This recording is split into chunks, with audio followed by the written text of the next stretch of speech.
देखो न्यूज तो बहुत सी चीजों की आती है, पर अभी तो नहीं हटा ना, तो तैयारी तो करनी है ना। तो अगर मान लो 7 महीने तक न्यूज आती रही है ना, और फिर एकदम से नहीं हटा, फिर कहाँ जाएंगे अपन। तो लग जाओ तैयारी पे, ठीक है भाई।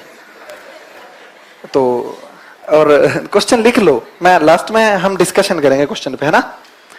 तो ये न्यूज व्यूज पे फोकस मत किया करो कि हिंदी मीडियम के लिए यूपीएससी बायस्ड हो रखी है, उसको गिरा दिया है, हिंदी के स्टूडेंट को खत्म कर, ऑप्शनल हट रहा है। ये तो मतलब मैं आया था तब से न्यूज चल रही थी, और मेरे साथ तो ये हुआ था कि मैंने तो ऑप्शनल में एडमिशन लिया ही था, और तीसरे दिन न्यूज आ गई। मैंने कहा यार पैसे भी दे दिए, तो अब तो खराब हो जाएगा काम। तो ये न्यूज कोई काम की नहीं है। आप लोग जो सिलेबस है ना, और हटेगा तो भी ऐसे नहीं है कि एकदम से हटा देंगे, आपको तो देना ही पड़ेगा सी सेट, है ना। या तो 3 साल बाद में देना हो तो फिर भी चलो आप सोच लो कि ठीक है फिर तो हट जाएगा, कोई दिक्कत नहीं है, अभी तो देना ही पड़ेगा। तो अभी इन चीजों पे फोकस मत करो, जो मैं बता रहा हूँ उस पे। वैसे संडे को या आपको जो भी डे सुटेबल लगता है उसके क्वेश्चन 3-4 घंटे दे दो ना संडे को, कोई दिक्कत नहीं है ना। तो सी सेट पास करना जरूरी है। इस बार सी सेट में बहुत से लोग रुक गए सिर्फ इसी रीजन से, क्योंकि वो हल्के में ले गए सी सेट को। सी सेट हार्ड था, इवन मेरे को भी हार्ड लगा था। सही बता रहा हूँ, मैंने कहा यार ये पेपर इतना हार्ड, तो मतलब एसएससी लेवल के क्वेश्चन थे काफी। तो सी सेट और जीएस पे कर ली बात। अब सबसे पहले मैं ना मेन से पहले ना कुछ चीजें बताऊंगा कि हिंदी मीडियम क्यों लैग कर रहा है, ये बात करते हैं। मेंस की स्ट्रेटजी आपको बहुत लोगों ने बताई होगी, ये पढ़ लो ये पढ़ लो ये पढ़ लो, रिपीट करने में कोई मतलब नहीं है ना। और अपन को क्या करना है कि हम उनके बराबर आए, ये चीजें कुछ करनी है। देखो जो इंग्लिश मीडियम के जो लोग सेलेक्ट हो रहे हैं ना, उनका बैकग्राउंड होता है आईआईटी, एमबीबीएस, एमबीए, मतलब आईआईएम से टॉप के इंस्टीट्यूट होते हैं। उनमें जैसे किसी ने बीटेक कर रखी है, तो बीटेक में क्या होता है 8 सेमेस्टर होंगे। 8 सेमेस्टर में 8 तो फाइनल पेपर होंगे और 8 ही मिड टर्म आते हैं, ठीक है। 16 पेपर वो लोग लिखते हैं 4 साल में। अपन लोग बीए की हुई है, 3 पेपर लिखेंगे, ठीक है। और उनके पेपर का परफॉर्मेंस कैसी होती है,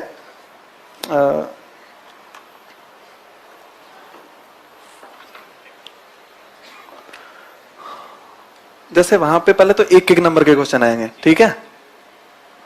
फिर 2-2 नंबर के क्वेश्चन आएंगे, फिर 5-5 नंबर के क्वेश्चन आएंगे, और फिर बड़े क्वेश्चन आएंगे, ठीक है। उसके अलावा फिल इन द ब्लैंक्स भी आते हैं उनके। इस तरीके का उनका फॉर्मेट होता है। और बीए में जो मेरी यूनिवर्सिटी थी वहां पे 5 क्वेश्चन आते थे, पूरे 5, है ना। और एक क्वेश्चन होता था 20 नंबर का। और फर्स्ट ईयर में जब मैं पेपर देने गया तो मैंने कहा स्मार्ट वर्क करते हैं, अपन को पॉइंट टू पॉइंट लिखना है। तो 36 पेज होते हैं एक कॉपी में, तो मैंने क्या किया 15 पेज में पूरा पेपर कर दिया, पॉइंट पॉइंट लिखे अच्छे से, सुंदर सुंदर बढ़िया, मतलब फ्लो चार्ट भी बनाए, सारणी भी बनाई। और मार्क्स आए थे 50% फर्स्ट ईयर में। तो मैं गया, मेरे कई सीनियर, मैंने कहा यार ये क्या हुआ, मैंने तो अच्छी तैयारी की थी। और तो बोले कि भाई कॉपी कितनी भरी थी, मैंने कहा 15 बजे। ना 36 पन्ने भरने हैं पूरे के पूरे, है ना। तो नेक्स्ट ईयर में मैंने कहा ठीक है, मैंने कफन बांध के 36 के 36 भर के आया मैं पूरे। परसेंटेज बने 65। थर्ड ईयर में फिर 36, परसेंटेज बने 73। 5 क्वेश्चन 20 नंबर का, और एक क्वेश्चन में 7 पन्ने भरने होते थे, चाहे वो आ रहा है चाहे नहीं आ रहा है, चाहे कैसी भी स्टोरी लिखो, ठीक है। तो अपनी आदत है वो, और इनकी आदत है पॉइंट टू पॉइंट, है ना। उनका क्वेश्चन आएगा तो कॉपी इतनी लिमिटेड होगी कि पूरी पूरी कॉपी में आपको फ्लो चार्ट, सारणी, पॉइंट, बुलेट पॉइंट्स, तो हैबिट हो जाती है ना। उनकी हैबिट अलग है, अपनी हैबिट अलग है। तो ये मेन तो रीजन है कि क्यों उनके। और अपन जब आंसर लिखेंगे तो मैं तो देखता हूं, तो हम लोग इंट्रोडक्शन लिख देंगे 1 पेज का, तो और फिर जगह ही नहीं बचेगी, क्या लिखें क्या नहीं लिखें। फिर बोलेंगे अरे यार पेज ही कम थे, और फिर जब इतना भर देंगे पेज तो लास्ट वाले 2-3 क्वेश्चन छूट जाएंगे। बुलेट पॉइंट्स में ये होता है ना, कॉपी में खाली जगह मिल जाती है, अपन गरीबी इसका प्रमुख कारण थी, या फिर सीधा लिख दें पॉइंट नंबर 2 गरीबी, 2 चीज होता है ना। तो अपन क्या कि मतलब उसमें ज्यादा फोकस करते हैं। तो ये चीजें तो बहुत धीरे धीरे अभ्यास से विकसित होगी, क्योंकि वो तो प्रैक्टिस कर चुका है ना, 16 पेपर दे चुका है। और बीच में वो लोग कुछ लिखते भी होंगे, नोट्स भी बनाते हैं, तो वो पॉइंट टू पॉइंट लिखते हैं कि ठीक है ये पॉइंट पॉइंट चेप के आने हैं लिखने। तो पहली चीज तो ये है कि सबसे बड़ा रीजन ये है कि हमको क्यों मार्क्स कम मिल रहे हैं। फिर फ्लो चार्ट तो अपन ने कभी बनाए नहीं होंगे, बीए वगैरह में कभी नहीं बनाए होंगे। फ्लो चार्ट मैप ये तो बनाते ही नहीं, मैं भी नहीं बनाता था। सेकंड ईयर थर्ड ईयर में नहीं बना के आया, फर्स्ट ईयर में बना के आया था, तो मार्क्स कम मिले थे। तो ये दिक्कत है। तीसरा दिक्कत है कि हमें इंग्लिश थोड़ी कम आती है ना। अब एसएससी की तैयारी की थी तो उसका बेनिफिट हो गया मेरे को कि इंग्लिश में बहुत कंफर्ट हो गया न्यूज़पेपर पढ़ने में। जैसे अब पेपर में हिंदी ट्रांसलेशन समझ नहीं आता है कई बार, तो इंग्लिश का देख लो भाग के तो समझ आ जाता है कि हाँ यार क्या लिखा हुआ है। तो एक काम हमें करना है कि इंग्लिश को थोड़ा सा इंप्रूव तो करना पड़ेगा। जो पूर्वाग्रह बोलते हैं ना, इंग्लिश तो नहीं पढ़ेंगे, हिंदी मीडियम है अपना तो ना, इंग्लिश नहीं पढ़ेंगे, तो ये काम नहीं करना। थोड़ा सा उसके लिए जगह दो यार, वो भाषा है, इंटरनेशनल लैंग्वेज है, उसकी रिस्पेक्ट करो। मतलब ठीक है, उसको हमें ये नहीं है कि हम इंग्लिश में पारंगत हो जाएं, पर इतना हो कि हमें समझ आ जाए इंग्लिश। तो उसके लिए क्या करना है कि यूट्यूब पे कुछ लेक्चर वेक्चर हैं, तो थोड़ा सा क्या, और कुछ वर्ड मीनिंग, जैसे हिंदू से कुछ लिख लिए, कोई न्यूज़पेपर से लिख लिए वर्ड मीनिंग, उनको यूज किया करो थोड़ा बहुत। भाई हाँ ये वर्ड मीनिंग इसका था, ऐसे लाइन आई थी, वो लाइन ही लिख लिया करो। 15-20 मिनट अगर आप दिन में दे दोगे ना इंग्लिश को, 15-20 मिनट ही, रोज नहीं, एक दिन छोड़ के एक दिन भी, तो थोड़ा कंफर्टनेस है ना, वो बहुत जरूरी है।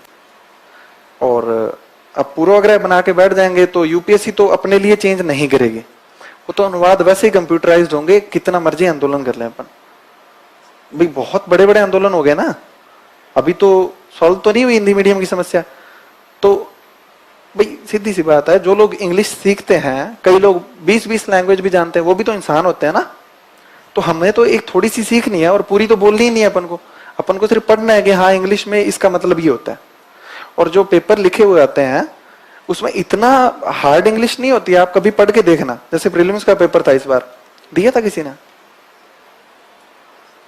साइंस ट्रैक के क्वेश्चन देखे थे, उसमें कैसे थे हिंदी में, से नहीं समझ आया ना, यही होता है, बहुत हार्ड मतलब अनुवाद काफी। तो अब इंग्लिश मेरी ठीक थी तो इंग्लिश वाले पोर्शन में से देख लिया, पर जब नहीं आएगी तो फिर क्या करेंगे। तो जब ये टॉपिक है ना, जैसे इकोनॉमिक्स हुआ, साइंस टेक हुआ, एनवायरनमेंट के कुछ टॉपिक हुए, इसमें थोड़ा सा इंग्लिश का पर्सपेक्टिव भी देखा करो कि इंग्लिश में क्या पूछ रहा है। क्योंकि कई बार जो अपनी हिंदी की किताब में अनुवाद दिए होते हैं ना, उसकी बजाय कुछ और ही अनुवाद कर देते हैं। अप्रोच का उपादान कर देंगे, दृष्टिकोण भी होता है एग्जाम्पल, है ना, जो डिप्रेस्ड का कुछ और कर देंगे। काफी मतलब एग्जाम्पल होते हैं कि मतलब कुछ भी कर देंगे वो। प्रतियोगिता सूचकांक, प्रतियोगिता, अपन ने ग्लोबल कॉम्पिटिटिवनेस इंडेक्स ही पढ़ा है हमेशा, अपन उसका पढ़ते ही नहीं हिंदी अनुवाद। वो तो ठीक है, उसमें इंग्लिश बीच में लिखा हुआ था तो बच गए। अगर किसी को नहीं आती फिर क्या करेगा वो। और इंग्लिश देखने के आदी बनो कि हाँ इंग्लिश का, इंग्लिश देखने, जैसे टेस्ट देने जाते हो ना तो भी इंग्लिश लिखा करो। हाँ, अब मैं कोई आपको ये नहीं कह रहा कि आप कोई अंग्रेज बन जाओ, पर थोड़ा समझ में आना चाहिए, इतना होना चाहिए, है ना। और हमने बात की थी कि आपका बैकग्राउंड और उसके बेस पे। और एक चीज और, जब आप तैयारी करो तो टॉपर्स की कॉपी देखते होंगे आप लोग। कौन कौन है टॉपर्स की कॉपी देखता है? नहीं मेरी तो ठीक है, पर जो टॉपर, रियल टॉपर है, जो फर्स्ट रैंकर, किसकी देखी है, किसने देखी है? ये कम है। तो ऐसा है ना यार, उनकी कॉपी देखा करो, बिल्कुल बुलेट पॉइंट में छोटे छोटे, है ना। मैंने भी उतना नहीं लिखा होगा।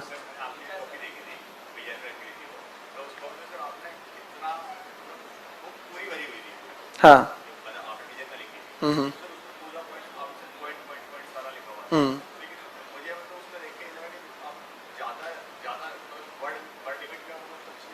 वर्ड लिमिट का कोई किसी के मन में वहम हो तो वो छोड़ निकाल दो, तुम भर के आओ बस।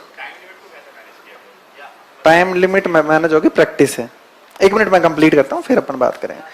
तो जब टॉपर्स की आप 2-3 कॉपी, ऐसे नहीं है कि 10 के 10 20 30 सारे टॉपर्स की कॉपी निकाल ली और सारा दिन उसी में लगे पड़े हैं। जैसे किसी के पेपर 4 में बहुत अच्छे नंबर है ना, तो उसकी कॉपी डाउनलोड करो, उसके देखो कि उसके 100 मतलब 100 प्लस 120 25 नंबर आए हैं, तो क्या रीजन हो सकता है?